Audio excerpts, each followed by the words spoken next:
सर्वेभ्यो नमो नमः। नमस्कार। सरल संस्कृत सुगम संस्कृत में आपका स्वागत है।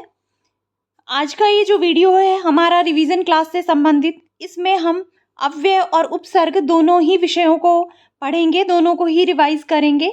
देखिए, इससे पूर्व हम संज्ञा, संधि और प्रत्यय ये पढ़ चुके हैं। तो अगर आपने पहले वाले वीडियोस नहीं देखे हैं, इस वीडियो के डिस्क्रिप्शन बॉक्स में ही आरपीएससी सेकंड ग्रेड नामक प्लेलिस्ट का लिंक है, तो उस प्लेलिस्ट से आप पूर्व में अपलोडेड वीडियोस देख सकते हैं।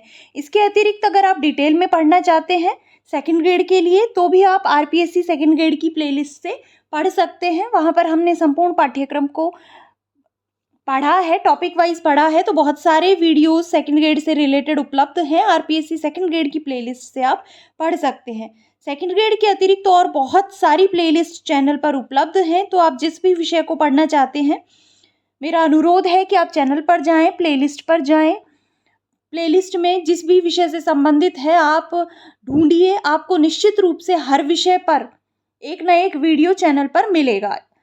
तो देखिए, पहले हम बात करें कि कुछ विद्यार्थी ये कमेंट कर रहे हैं कि अनुवाद से संबंधित मैंने कभी भी चैनल पर पढ़ाया नहीं है, तो अनुवाद से संबंधित वीडियो मुझे डालना चाहिए। मैं बात आपको एक स्पष्ट कर दूं कि देखिए, अनुवाद के लिए मैं जब भी कारक आपको पढ़ाती हूँ, मैं बताती हूँ कि कारक जो है वो ग्रामर का बहुत इम्पॉर्टेंट टॉपिक है। क्योंकि देखिए, अगर आपको कारक आ गया ना, तो आप कारक से संबंधित प्रश्न सही कर पाएंगे। कहीं ना कहीं कारक जो है वो समास से भी इंटर रिलेटेड होते हैं, तो समास से संबंधित प्रश्न आप सही कर पाएंगे। इसके अतिरिक्त आप क्या कर पाएंगे, अशुद्धि संशोधन भी आप अच्छे से कर पाएंगे, क्योंकि जो अशुद्धि संशोधन है वो ज़्यादातर कारक से रिलेटेड आते हैं। इसके अतिरिक्त आप अनुवाद से संबंधित प्रश्न भी सही से कर पाएंगे अगर आपने कारकों को अच्छे से पढ़ा है। तो एक कारक को पढ़ने से देखिए कितनी सारी चीज़ें आपकी सही हो जाती हैं। इसके अतिरिक्त आप वाच्य भी अच्छे से कर सकते हैं अगर आपने कारकों को ढंग से पढ़ा है। तो कारक का जो टॉपिक है वो बहुत महत्वपूर्ण टॉपिक है। चैनल पर कई तरीके से हमने कारकों को पहले पढ़ा है।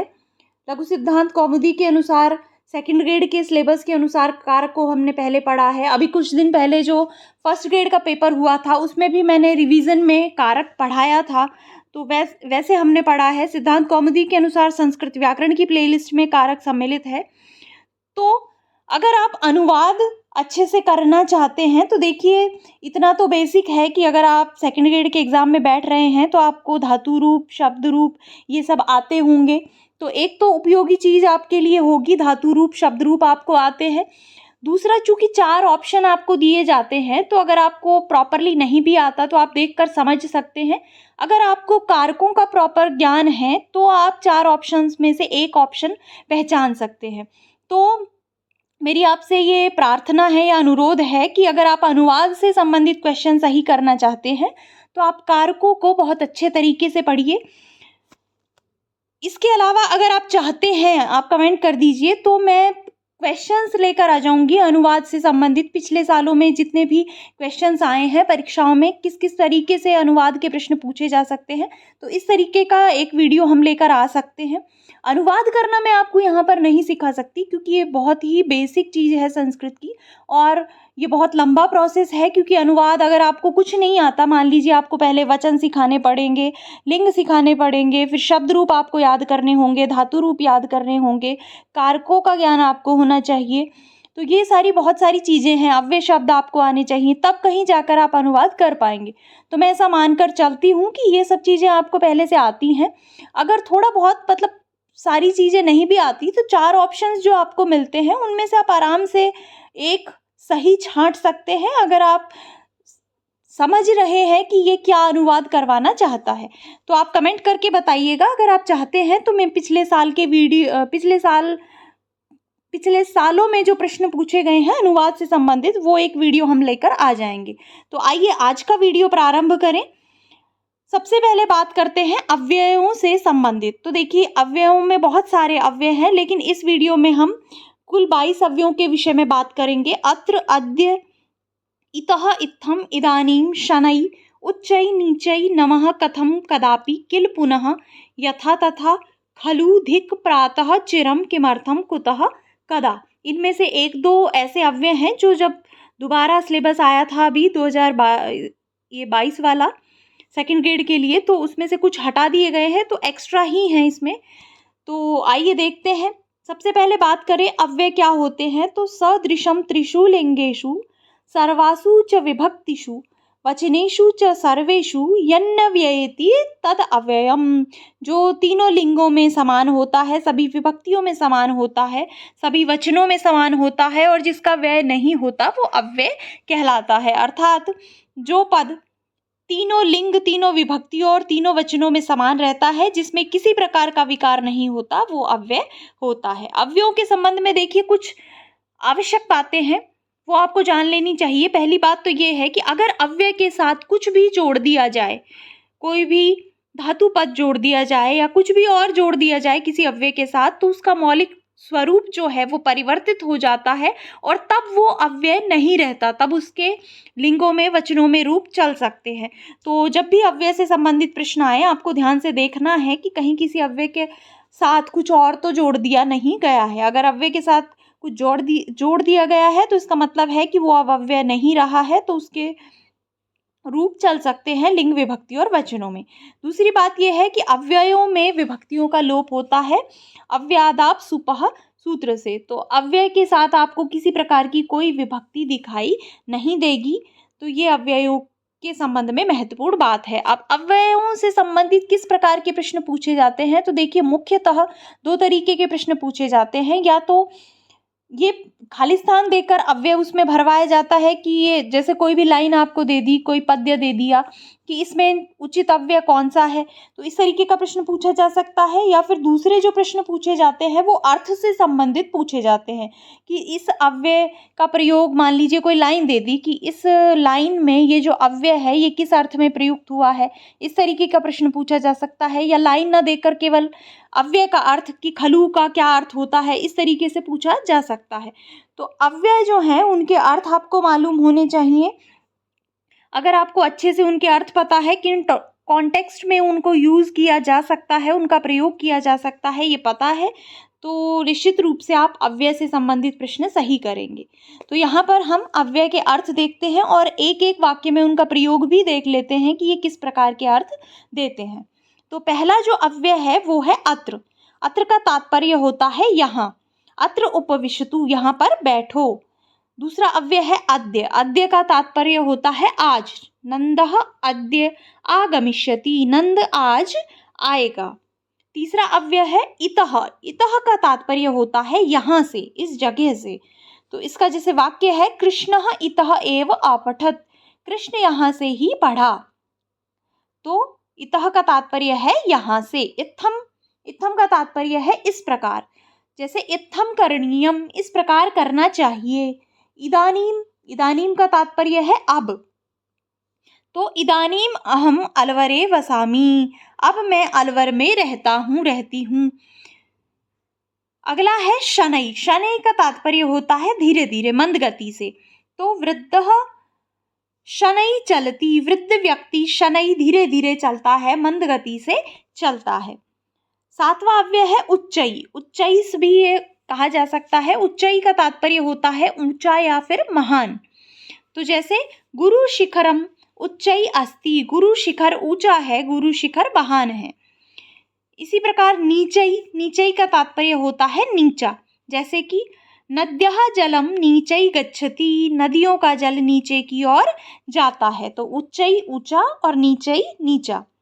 इसके बाद है नमः। तो नमः से तो आप भली भांति परिचित होंगे, हजारों लाखों बार हम इसको बात कर चुके हैं, बहुत बेसिक है।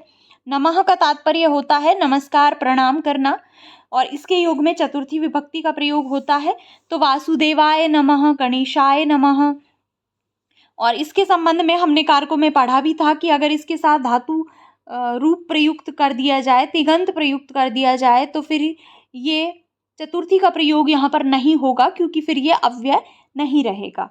तो वासुदेवाय नमः, गणेशाय नमः। अगला अव्यय है कथम। कथम का तात्पर्य होता है कैसे। तो जैसे इसका उदाहरण देखते हैं, अस्मिन अवस्थायाम कथम जीवसी, इस अवस्था में तुम कैसे जीवित रहते हो। तो कथम का तात्पर्य है कैसे। कदापि का तात्पर्य है कभी भी। कदापि असत्यम न वदेत, कभी भी सत्य नहीं बोलना चाहिए। किल, किल का तात्पर्य है वार्ता के अर्थ में भी किल को प्रयुक्त किया जाता है, जहां पर कोई वार्ता बताई जाए, और निश्चय के अर्थ में भी किल का प्रयोग होता है। तो वार्ता अर्थ में किस प्रकार, जैसे एकदा किल एकः सिंहः आसीत, एक बार एक सिंह था। अब एकदा भी यहाँ पर अव्यय है, एकदा का तात्पर्य होता है एक बार, और किल ये वार्ता बता रहे हैं तो उसके संबंध में किल का प्रयोग यहाँ पर हुआ है। दूसरा निश्चय अर्थ में किस प्रकार, जैसे इदम किला व्याजम मनोहरम वपु, निश्चय ही ये जो शरीर है बहुत ही मनोहर है। तो निश्चय अर्थ में और वार्ता अर्थों में, दो अर्थों में किल अव्यय का प्रयोग किया जाता है। अगला अव्यय है पुनः। पुनः का तात्पर्य होता है दोबारा। भस्मीभूतस्य देहस्य पुनरागमनम कुतः, भस्मीभूत हो गई देह का पुनः आगमन फिर कहाँ होता है।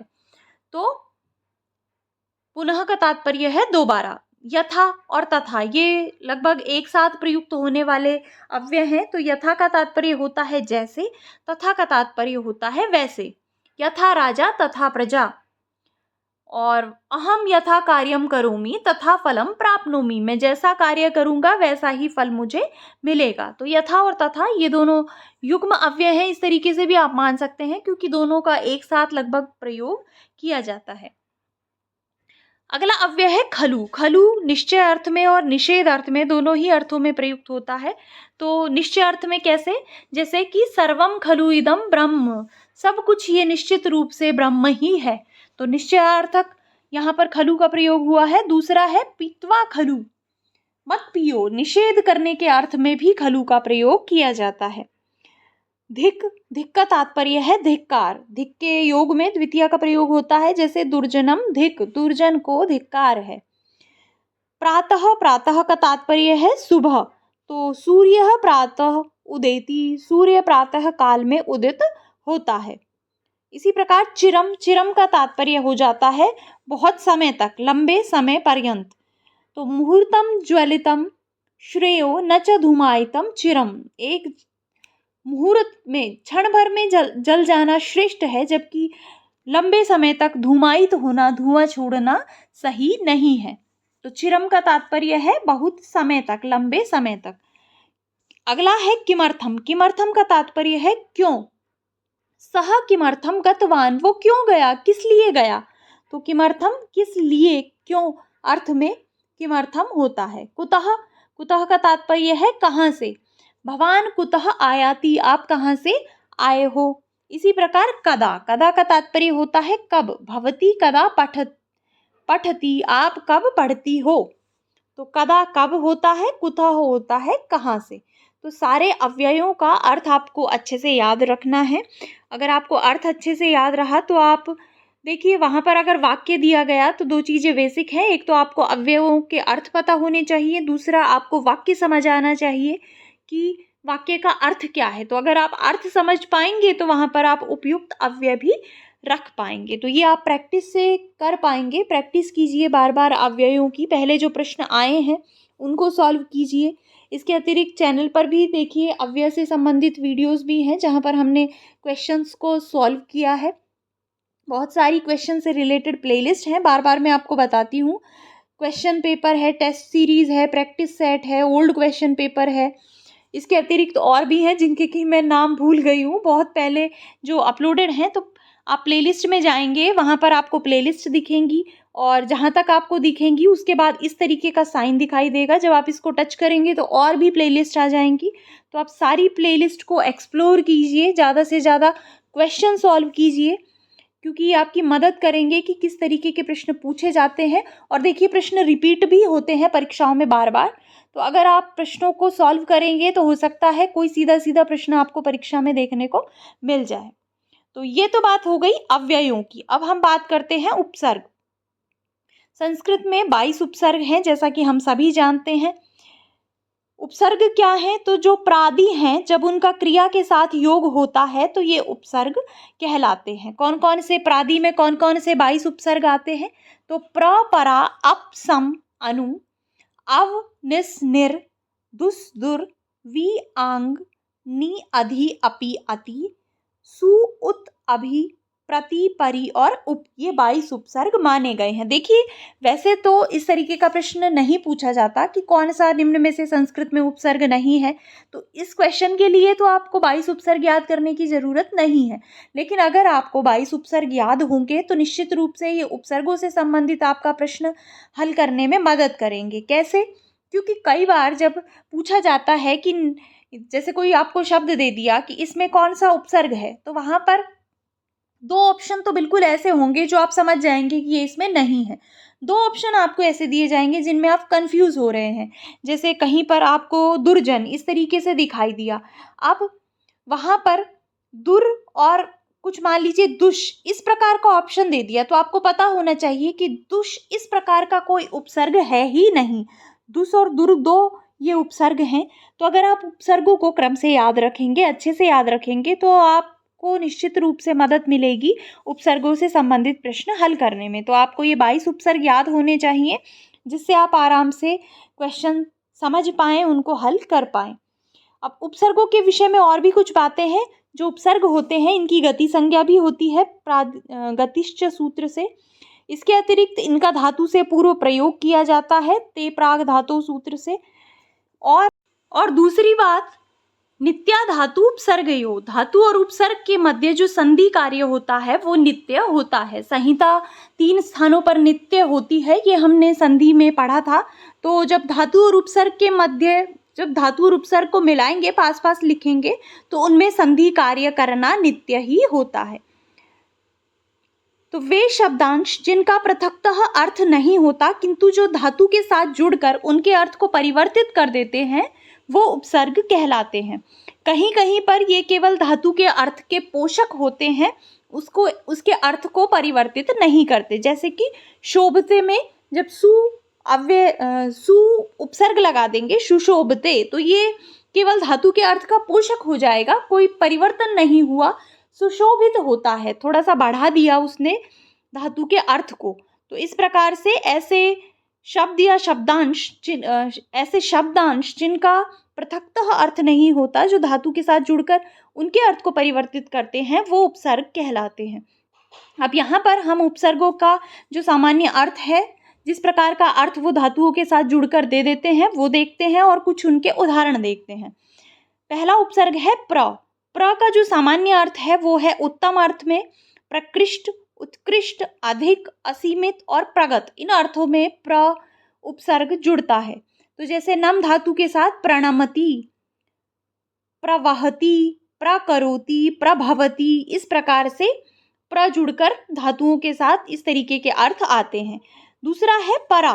परा क्या क्या अर्थ देता है? निषेध अर्थ देता है, विपरीत अर्थ भी देता है, विरोध अर्थ, पृथक और अनंतर, इस प्रकार के अर्थ परा उपसर्ग से आते हैं। जैसे परा करोति, परा भवति, हरा देता है, पराजयति, पराजित होता है, तो पराजित करता है। तो इस प्रकार से परा से अर्थ होते हैं।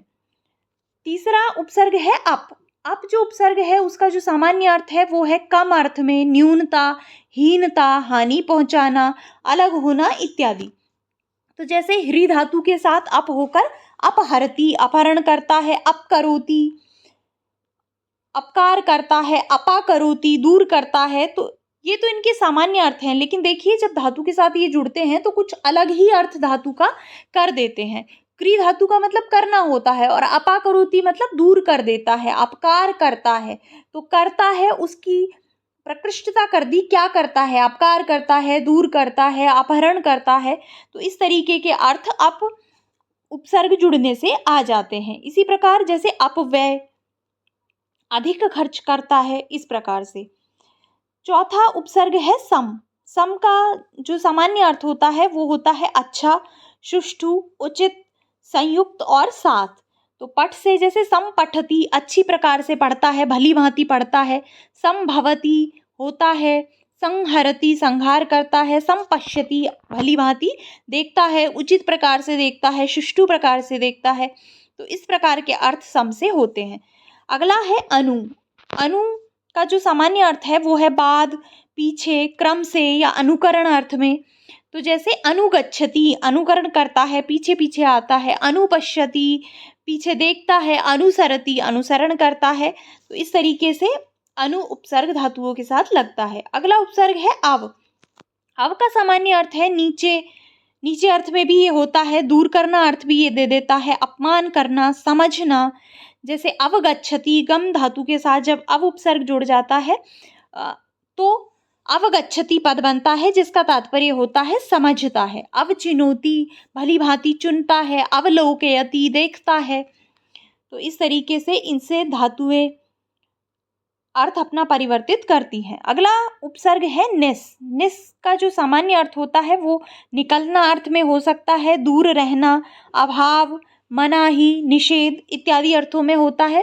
तो जैसे श्री से निस्सरति इस प्रकार का पद बन जाता है। निस्सरति का तात्पर्य है निकलता है। इसी प्रकार निर्गच्छति ये भी निकलने अर्थ में ही हो जाएगा। अगला उपसर्ग है निरुपसर्ग। निरुपसर्ग भी निकलना, अभाव, मनाही, निषेध, बिना, दूर रहना इत्यादि अर्थों में होता है, दूर हटाना इत्यादि अर्थों में होता है। तो जैसे निर्गच्छति निकल जाता है, निर्विघ्नः विघ्नों से रहित, रहित अर्थ में भी ये होता है, निर्धनः धन से रहित, धन से विहीन। इस प्रकार से निरुपसर्ग होता है। अगला है दुस। दुस के जो सामान्य अर्थ होते हैं वो है बुरा, कठिन, दुष्कर, हीन इत्यादि।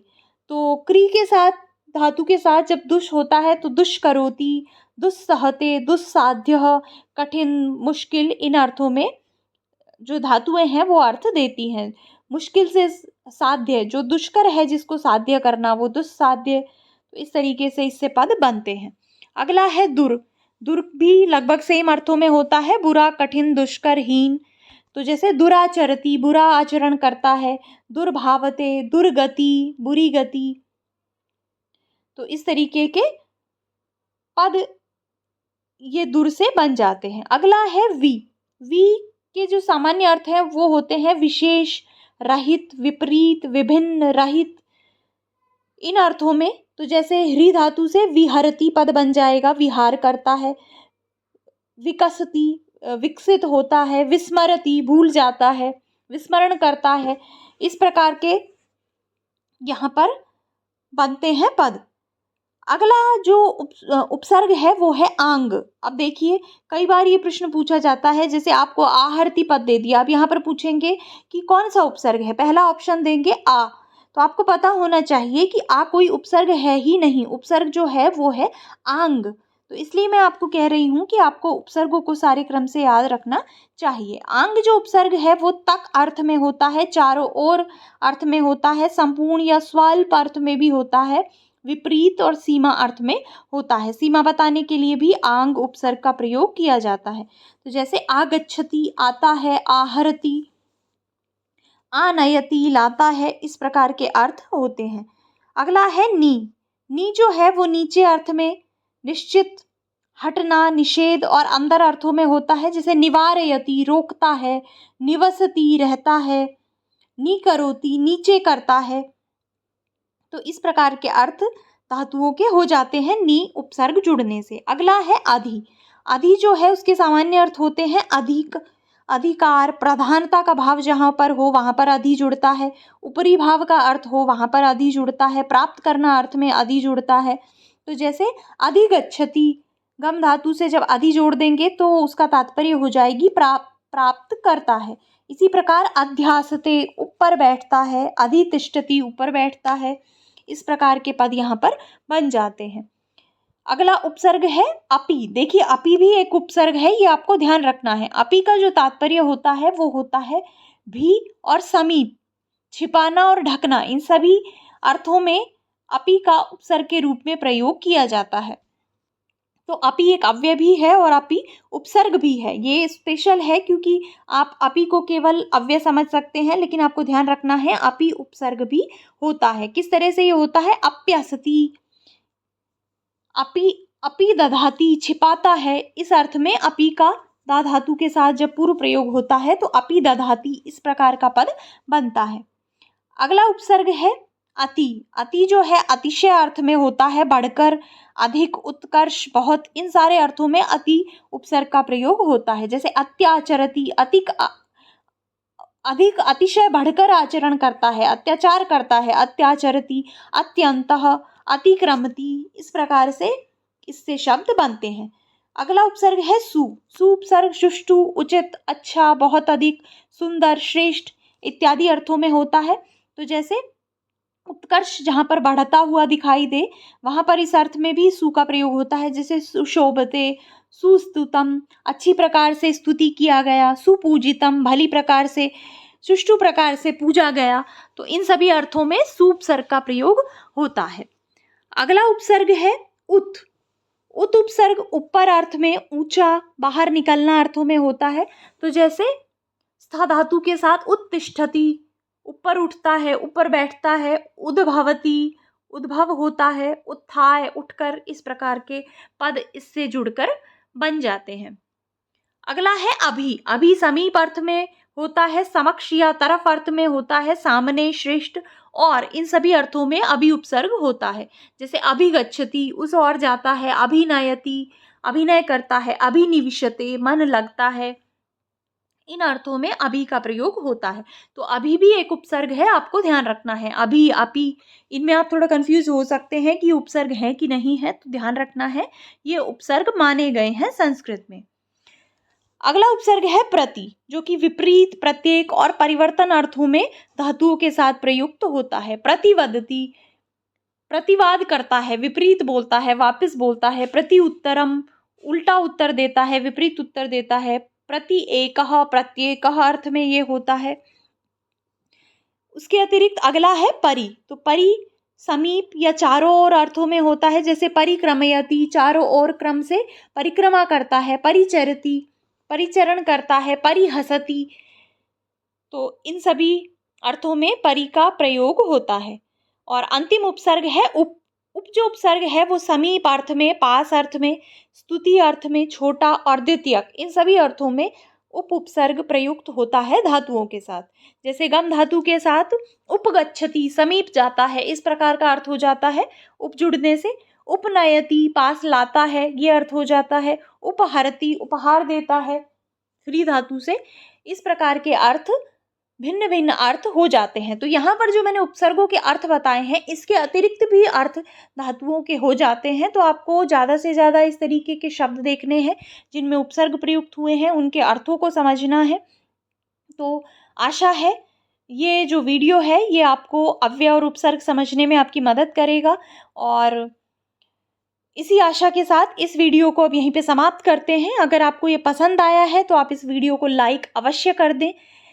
आपके कोई सुझाव हैं तो आप कमेंट कर सकते हैं। अगर आपके कोई ऐसे मित्र हैं जो कि संस्कृत भाषा से किसी भी प्रतियोगी परीक्षा की तैयारी कर रहे हैं तो आप उनके साथ ये वीडियो शेयर कर सकते हैं।